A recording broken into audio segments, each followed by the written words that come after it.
and welcome to the Technology Insight Series with SAP Insider. My name is Ogo Wanyuo.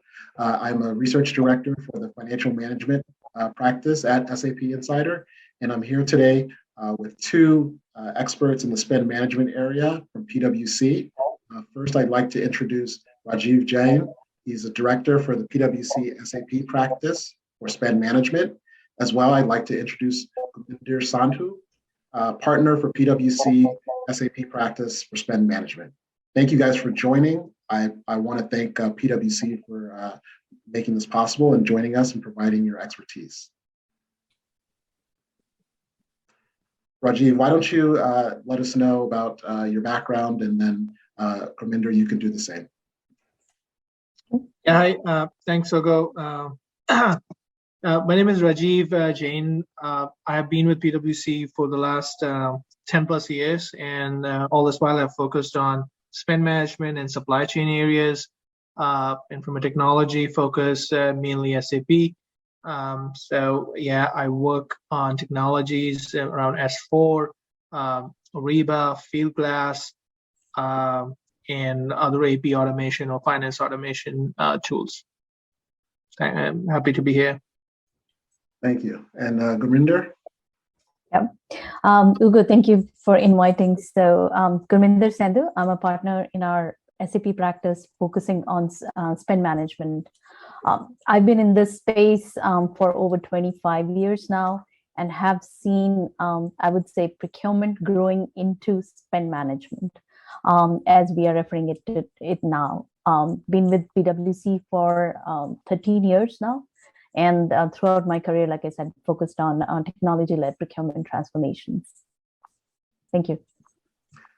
Well, thank you for joining. And I'm really excited to speak with you too, because as you know, the current operating environment is really hectic. And I'd love to get an idea of kind of the major high-level business trends you guys are seeing across the operating environment, and the type of discussions you guys are having with customers about this environment.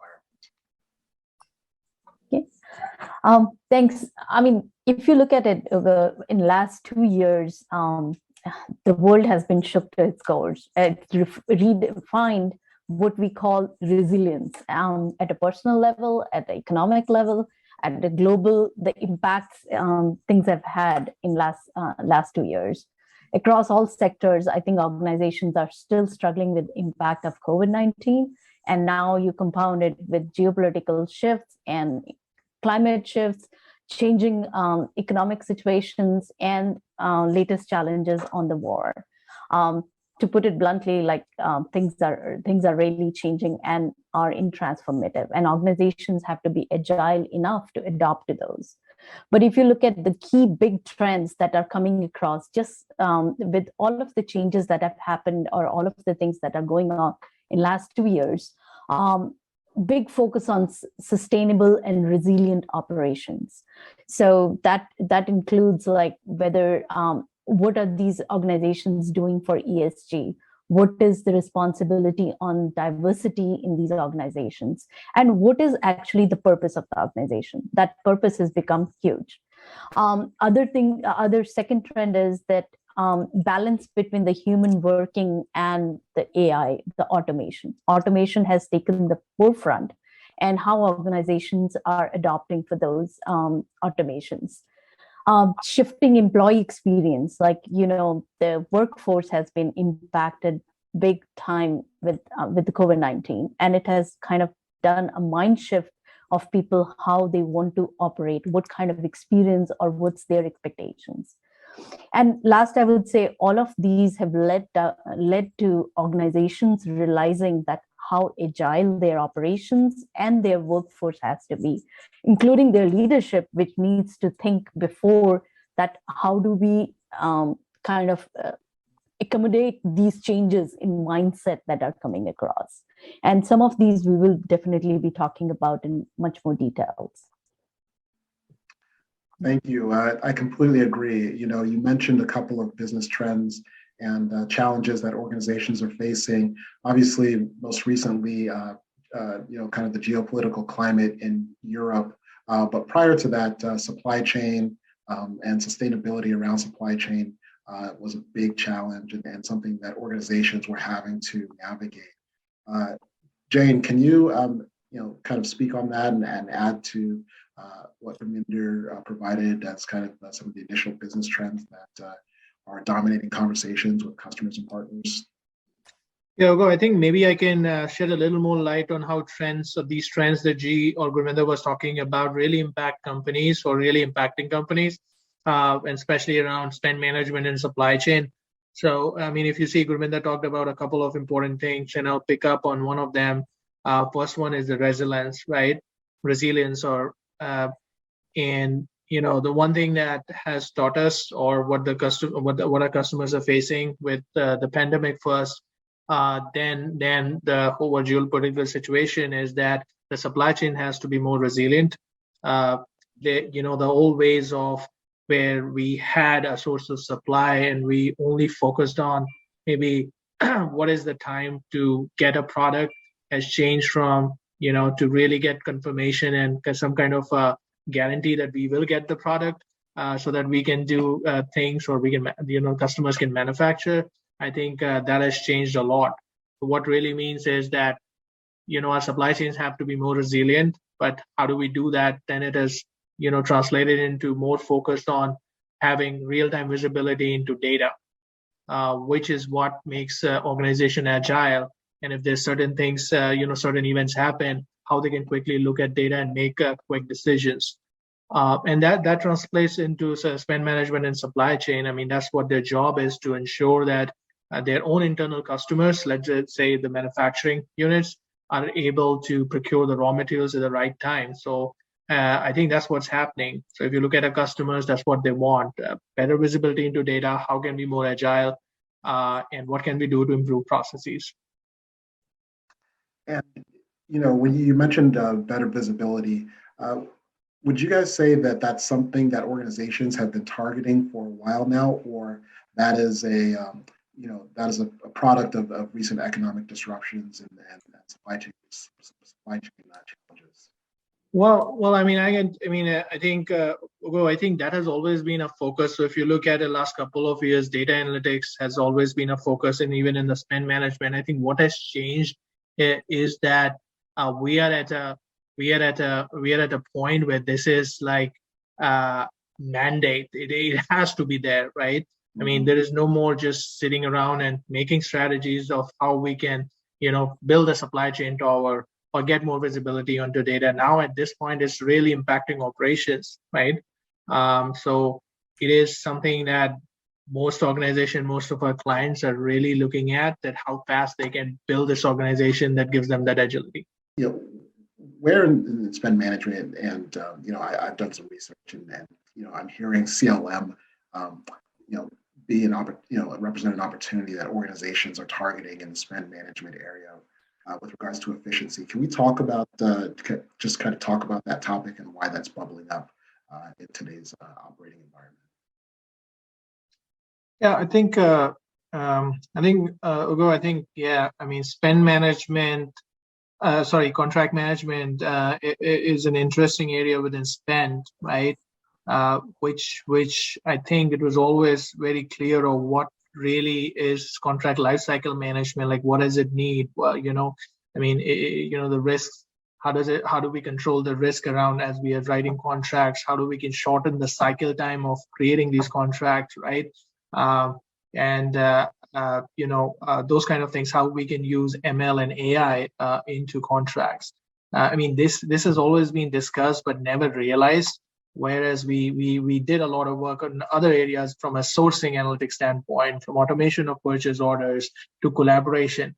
But I think now, as maybe because of the changes in the overall market and how the environment is at this point, there's a lot of increased focus on CLM, because if you look at it, a lot of companies realize that if I have to make my supply chain more resilient, what it means is I have to have better ways of writing contracts, faster contracts, without really discounting the risk and controls that I have to be in place, right?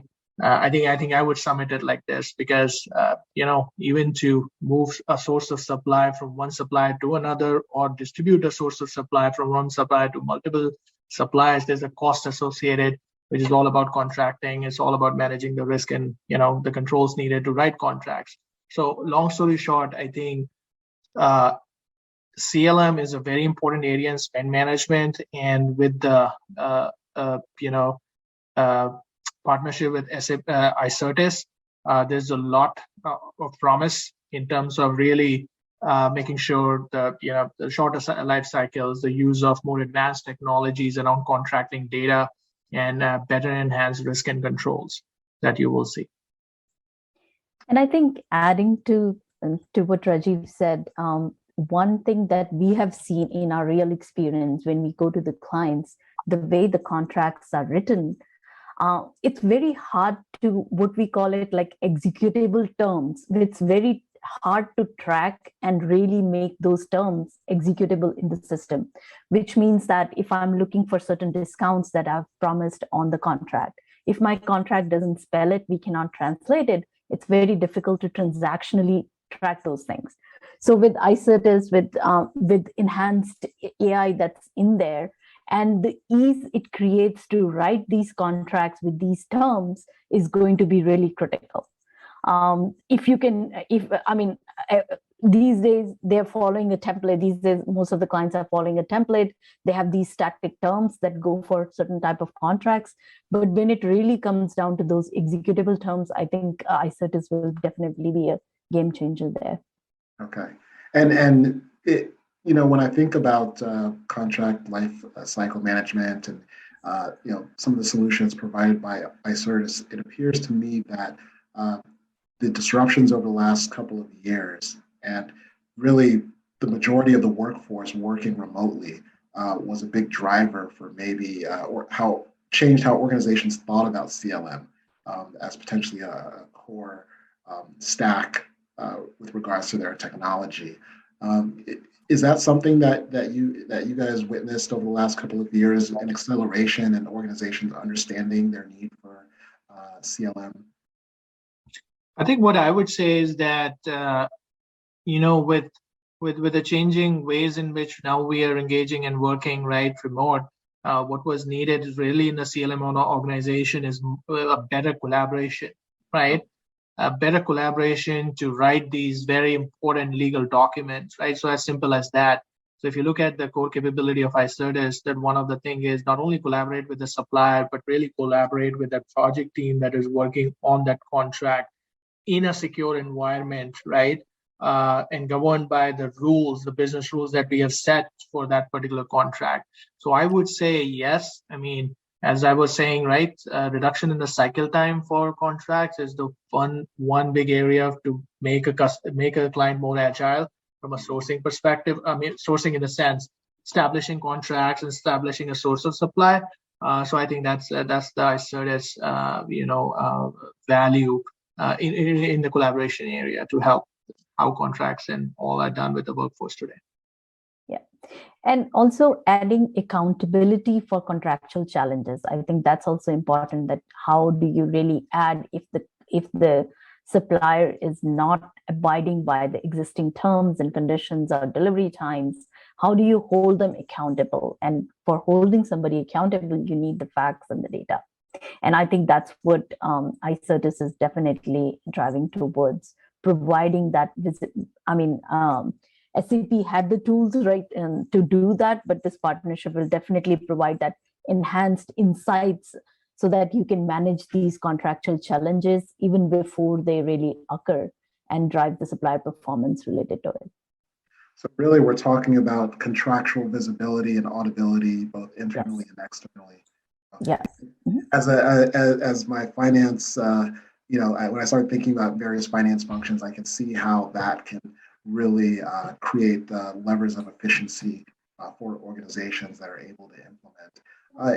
In terms of iCertis specifically, I know they, again, just based on my initial research, they seem to be really at the forefront of artificial intelligence and machine learning with regards to their solution.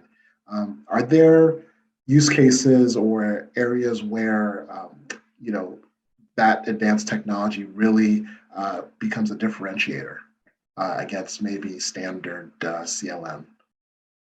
And it's okay if it's not. I may be reaching, but I'm just really interested in this topic, and I think that that's a technology. Advanced technologies are areas where our readers So, and audience are looking to understand the impact and business value. well, I think I'll put it simply. I think, if you look at most contracts, once they're written, right, even though they are digital in the sense of PDF, it is still unstructured data.